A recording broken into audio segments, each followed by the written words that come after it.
Hello there, it's Christopher again. In this series we're looking at teaching teenagers, primarily English as a foreign language, although I think the techniques will all work for teachers of other languages and for have broader applications for anyone teaching teens in general. So the name of the clip is How to Take the Pain Out of Your Lessons, and the idea comes from chapter 3 of this fine book, which I wrote a couple of years ago. You can see here, it almost won a prize. And if your school or department hasn't got a copy of this on the shelves, maybe you could ask them for one. So what is it that makes lessons painful?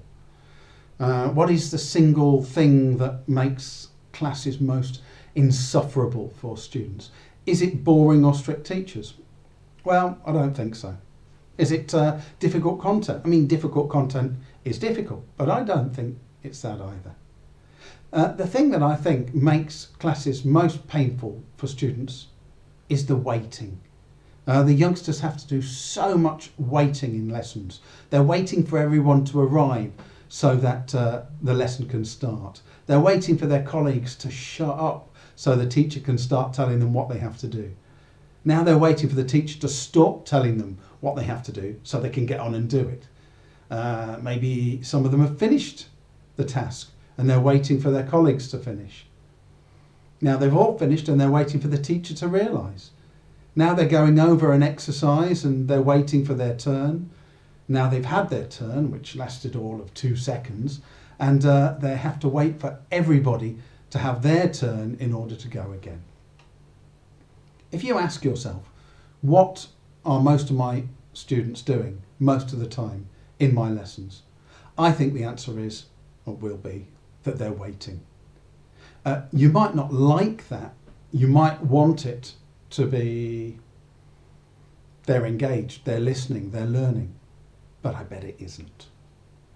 So the single most effective thing you can do to improve behaviour, classroom dynamic, productivity in your lessons is to shave off wait time.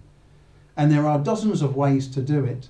They will still be waiting more time than they're doing anything else. I think it's very difficult to change that, but you can bring that time down. So I'm going to talk about one situation in this clip where you can reduce wait time. And it's something I've already mentioned before. And it is when we're going over an exercise. Now, the classic setup is the teacher has the answers and they ask the students to give them answers to individual questions individually. This is a setup in which nearly everybody is waiting nearly all of the time. It's madness, really. It's got a very simple and quick fix as well. We put them in pairs, 1, 2, 1, 2, 1, 2, 1, 2, 1, 2, 1, 2. We make one of them the teacher and one of them is the student, and we give the teacher the answers to the exercise, and then they ask their partner for the answers. They validate them and confirm they've got the right answers when they have, and they correct them when they haven't. And we can even give them a little script, something like this. So the teacher student can say, could you tell me what you got for number And the student says, certainly, I got blaggity blaggity blah. Does that tally with what you've got? And if it does, the teacher says, it does indeed, well done. If it doesn't, not quite, would you like to try again? Now, I mean, you can vary this functional language, and I have dozens and dozens and dozens of versions, and you can also embed, target functional language in these little dialogues as well.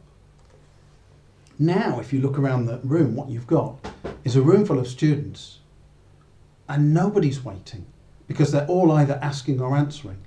They're paying more attention to the original exercise, and they're learning this functional language. Bob's your uncle, job's a good one.